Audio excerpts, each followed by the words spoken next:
అనకాపల్లి జిల్లా కసింకోట బయ్యవరం దగ్గర engineering college bus బీభత్సం సృష్టించింది.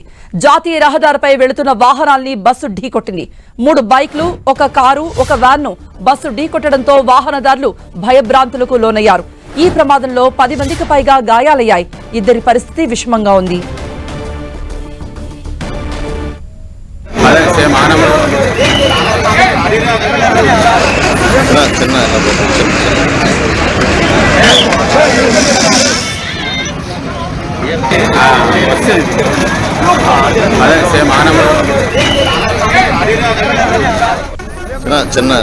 ఇక దీనిపై మరిన్ని అప్డేట్స్ ఇవ్వడానికి మా ప్రతినిధి చిట్టిబాబు సిద్ధంగా ఉన్నారు. చిట్టిబాబు, ఆ ఇంజనీరింగ్ కాలేజ్ లో ఆ సమయంలో విద్యార్థులు ఎవరైనా ఉన్నారా? అలాగే ఒక కారు, ఒక వ్యాన్ ని, బైక్లను కూడా ఢీకొట్టింది బస్సు. అయితే అక్కడ ఆ సమయంలో ఎంతమంది ప్రయాణిస్తున్నారు? ఇద్దరికి విషమంగా ఉంది అంటున్నారు. వాళ్ళకి వైద్య చికిత్స అందుతోందా?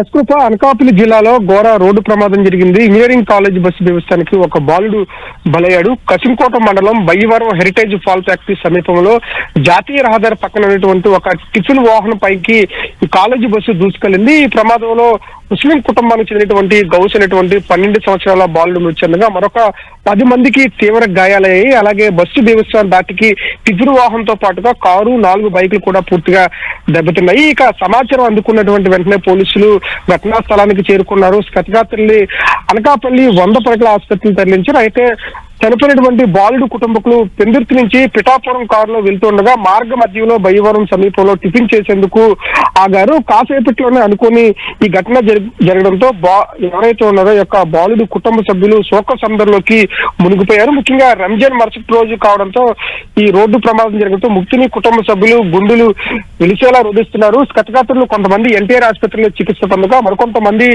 అనకాపల్లిలో ఒక ప్రైవేట్ ఆసుపత్రిలో చికిత్స పొందుతున్నారు. కొద్దిసేపటి క్రితమే బీజేపీ నేత సీఎం రమేష్ కూడా ఘటనా స్థలానికి చేరుకున్నారు. హాస్పిటల్లో ఉన్నటువంటి ప్రమాద బాధితుల్ని పరామర్శించారు. వారికి మెరుగైనటువంటి చికిత్స అందించాలని కూడా ప్రభుత్వాన్ని ప్రధానంగా కోరారు. అయితే బస్సు ఆ కాలేజీకి ప్రతిరోజు కూడా వెళుతూ ఉంటది.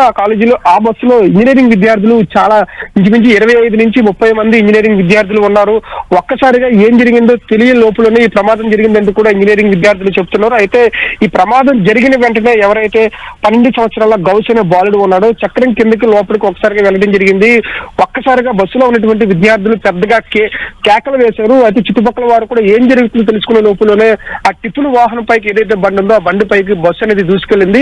ఆ వాహనం ఒకటే కాకుండా మరొక 4 బైకుల మీద కూడా పూర్తి స్థాయిలో దూసుకువెళ్ళింది. ఇదంతా కూడా క్షణాల్లోనే జరిగిపోయింది. అసలు ఏం జరిగిందో అయోమయంగా ఉందంటూ కూడా విద్యార్థులతో పాటు ప్రమాదంలో జరిగినటువంటి ఎవరైతే బాధిత డ్రైవర్ ఉన్నారో ఆ డ్రైవర్ కూడా చెప్తున్నారు. ప్రస్తుతానికి వారికి మెరుగైనటువంటి చికిత్స అందిస్తున్నారు. ఎవరైతే బాలుడు గౌస్ ఉన్నారో గౌస్ యొక్క కుటుంబ సభ్యులు కన్నీరు మున్నీరు అవుతున్నారు. కృప.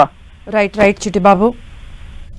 సో ఇంజనీరింగ్ బస్సు ఢీకొట్టిన ఘటనలో దృశ్యాలు చూస్తే మొత్తం బీతావహంగా ఉన్నాయి. మొత్తం చెల్లా చెదురుగా అయిపోయాయి. ఆ బస్సుకు సంబంధించి లేదంటే వ్యాన్కి సంబంధించినటువంటి తుక్కు అయిపోయినటువంటి ఆ విజువల్స్ కూడా మనం చూస్తున్నాం.